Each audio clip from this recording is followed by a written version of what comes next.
BJP सरकार की हार प्रदेश के कर्मचारियों की अनदेखी का परिणाम है। ये पहली सरकार है जो कर्मचारियों को चुनाव से पहले दिए तक नहीं दे पाई। ये बात राजकीय अध्यापक संघ ने शिमला में पत्रकार वार्ता कर कही। राजकीय अध्यापक संघ के प्रदेश अध्यक्ष वीरेंद्र चौहान ने कहा कि वे कर्मचारियों की मांगों को लेकर कई बार बीजेपी सरकार में सीएम से मिले, लेकिन सरकार ने उन्हें चंबा के दूरदराज क्षेत्र में ट्रांसफर कर दिया।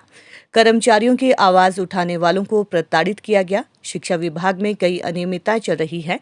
सरकार ने पूर्व सरकार के निर्णयों को रिव्यू करने का फैसला लिया है, जिससे सच्चाई सामने आएगी। उन्होंने कहा कि उनका संगठन हमेशा से कर्मचारियों की आवाज उठाता रहेगा। संगठन इसके लिए मुख्यमंत्री से बीते कल मिला है। सरकार को उनके किए वादों को याद कराया गया है। सीएम ने उन्हें हर वादे को समय रहते पूरा करने का आश्वासन दिया है। आपने कहा कि क्या आपकी मांगे पूरी होगी। मांगे तो हमारी पिछली सरकार में भी पूरी नहीं हो पाई और एक भी मांग पूरी नहीं हो पाई। आपको बताऊं मैं, हम लगातार संघर्ष करते रहे।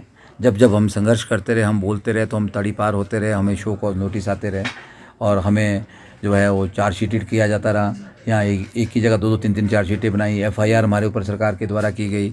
जब वहाँ से दिल नहीं भरा तो फिर हमारे को ऐसी जगह भेजने का प्रयास किया गया जहाँ से बंदा हट के नहीं आया। फिर आप लोगों को मैं संबोधित ना कर पाऊँ, चांजू सबसे दूर दराज क्षेत्र है हिमाचल प्रदेश का, वहाँ मुझे स्थानांतरित किया। मैं वहाँ भी शान से चला गया। और पिछली सरकार की बहुत सी अनियमितताएं थी जिसको हमने उठाया। छठे वेतन आयोग की लगातार बहुत सारी अनियमितताएं। वीरेंद्र जी, प्रश्न ये बहुत जल्दी हम किसी के ऊपर ये कहे कि उसको एक निर्णायक तौर पे डिसाइड करें कि भाई ये सरकार ये कर पाएगी, ये सरकार वो नहीं कर पाएगी, उसको तो हम भविष्य के घर में छोड़ दें तो ज़्यादा बढ़िया रहेगा। अभी तक हुआ क्या है उसके ऊपर हम क्लियर टिप्पणी कर सकते हैं कि इस सरकार ने हमें 5 साल में क्या दिया और क्या छूट गया है हमारा। ये तो एक मतलब एक तर्कपूर्ण एक डिस्कशन हो सकता है कि हमारे जो मुद्दे हैं, जैसे हमारी पे कमीशन की अनोमली है, हमारी जो ओल्ड पेंशन की मांग है, 4914 का मुद्दा है, जो भ्रष्टाचार जिस तरह से विभागों के अंदर था, ट्रांसफ़रों के अंदर जिस तरह से रिश्वतखोरी और शरेआम पैसे बिक रहे थे, पैसों में ट्रांसफ़र बिक रही हो, या खरीद फरोख्त में जो गोलमाल हो रहा है, उसके ऊपर अंकुश सरकार ने नहीं लगाया, वो बढ़ता गया। तो मतलब वो भ्रष्टाचार में जीरो टॉलरेंस की बात जो भाजपा करती थी वो नहीं हुई है और उसमें बड़ा कुछ हुआ है। वो जब इंक्वायरी होगी वो सारी बातें आएगी।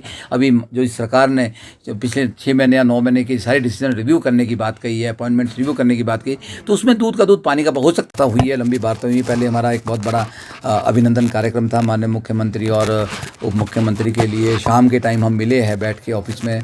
मुख्यमंत्री जी से भी बात हुई है, उप मुख्यमंत्री से भी बात हुई है, तो उसमें हमने कुछ मुद्दों पर चर्चा की है, कुछ हमने उनके समक्ष थोड़े टारगेट बताए। तो उन्होंने कहा कि बहुत जल्दी हमें थोड़ा टाइम दो। पर लेकिन ये मैंने एक बात कही कि जो आपने कुछ जो मैनिफेस्टो बनाए हैं वो मैनिफेस्टो बन के ना रह जाए, क्योंकि भाजपा सरकार का मैनिफेस्टो भी मैनिफेस्टो ही रह गया। 4 साल बाद जब हम लगातार चीखते रहे तो उसमें एक मुद्दा सिर्फ हल हुआ कि 3 साल से 2 साल कॉन्ट्रैक्ट किया गया। तो मतलब जो टाइम बाउंड पीरियड है उसके ऊपर आप बात करें। पर ये भी सही है कि जो बातें आपने मैनिफेस्टो में कही है वो बहुत चैलेंजिंग चीज़ है। हिमाचल जो स्टेट है, यहाँ की इकॉनमी को किस तरह से आगे ले जाना है, यहाँ पे क्योंकि इंफ्रास्ट्रक्चर बहुत ज़्यादा नहीं है, बहुत ज़्यादा इंडस्ट्रीज़ नहीं है, कर्मचारी वर्ग ज़्यादा है, तो आउटपुट या अर्निंग जो रेवेन्यू सरकार का है वो बहुत ज़्यादा नहीं है। पर फिर भी आपने जो वादे किए उसको पूरा करना पड़ेगा, जिसमें पेंशन बहाली पहला मुद्दा है, जिसके लिए मैंने कहा विशेषकर मैं विक्टिमाइज हुआ हूँ। पेंशन बहाली के मुद्दे पे मैं और मेरे संगठन के लोग जो है दूर दराज के क्षेत्र में भेजे गए हैं, तो उस मुद्दे को हम प्रायोरिटी पे देखना चाहते हैं कि आपने कहा है तो लोगों का विश्वास है, लोगों ने आप पे विश्वास किया, उस विश्वास पे खरे उतरे। तो दोनों ने ये कहा कि आप देखते रहे, 10 दिन के अंदर हम बहुत जल्दी करने वाले हैं। हम इसका ऐलान करेंगे, कैबिनेट भी नहीं पूरी फ्रेम हुई तो भी हम इसको करेंगे। तो मुझे